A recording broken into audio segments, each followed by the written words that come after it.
êtes tous venus sur ce plateau nous dire que vous aviez un physique atypique et que vous en aviez fait une force, que vous en avez fait un atout, que cela vous a aidé finalement. C'est une super leçon à tous les gens qui sont hyper complexés pour rien ou hyper complexés pour quelque chose. Mais on vit dans une société où les dictats sont importants, les dictats de la mode, les codes sociaux. Qu'est-ce que vous avez envie de dire aux gens qui pourraient nous regarder aujourd'hui et qui seraient dans un de vos cas, par exemple, ou dans d'autres, et qui n'en peuvent plus du regard des autres? Kevin. Alors, très simplement, voilà, moi j'ai eu... du coup, les gens m'ont donné l'envie d'être mannequin. Maintenant, je veux le devenir. Et je vois pas pourquoi je ne pourrais pas. Il y a votre ami qui vous a insulté à un moment. Justement, c'est ça qui me fait plus ma force encore. Je me dis, les mecs comme ça, il faut que je leur montre comment ça se passe.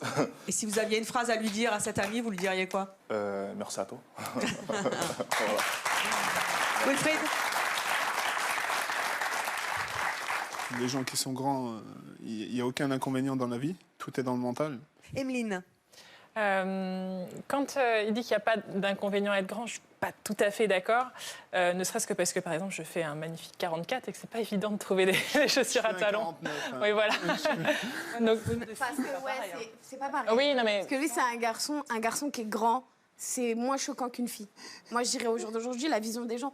C'est quand tu vois une fille immense, bah ouais, c'est mannequin, c'est ça, c'est ça. Quand c'est un garçon qui est grand, bah c'est normal. C'est un garçon. Oui, c'est un garçon. Voilà, c'est comme un garçon qui est rond, ça a changé parce que les nouvelles générations sont très grandes. Oui, et qu'effectivement, les chausseurs vont devoir s'y mettre. Parce mais que... à la télé, on n'a pas de mal à... Moi, j'ai une gamine qui a 14 ans qui fait déjà du 39. Alors, vous voyez... C'est pour ça que lui, il le ressemble. Parce que vous ça a donnerai donné. quelques adresses. Qu'est-ce que vous diriez justement aux gens qui ont, comme vous, une grande taille et qui peuvent être complexés? Tout simplement, il faut trouver ce qu'on aime faire et ce dans quoi notre différence, en l'occurrence, moi, c'est la taille, peut aider.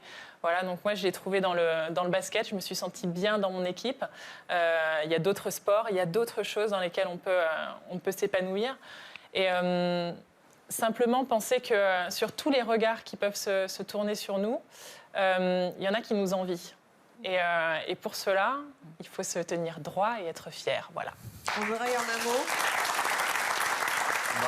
Par rapport aux personnes de petite taille, à chaque fois je les motive à voir de l'avant, mais pas regarder en arrière, et pas vivre dans le présent, mais dans le futur, et leur dire que ça va aller, vous allez y arriver, et je suis là aussi pour les encourager, encore une fois.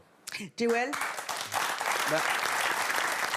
Moi, je dirais, les seules limites qu'on peut avoir dans la vie, c'est nous qui nous les fixons nous-mêmes. Donc, aux parents, ne surprotégez pas vos enfants.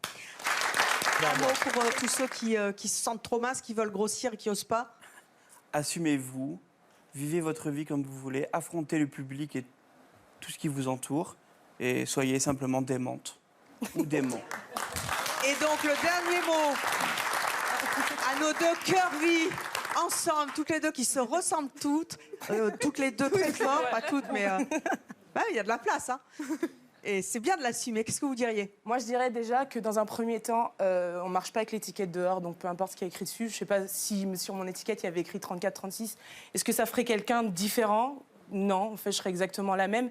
Donc je pense que voilà, tout est dans l'attitude, tout est dans la tête.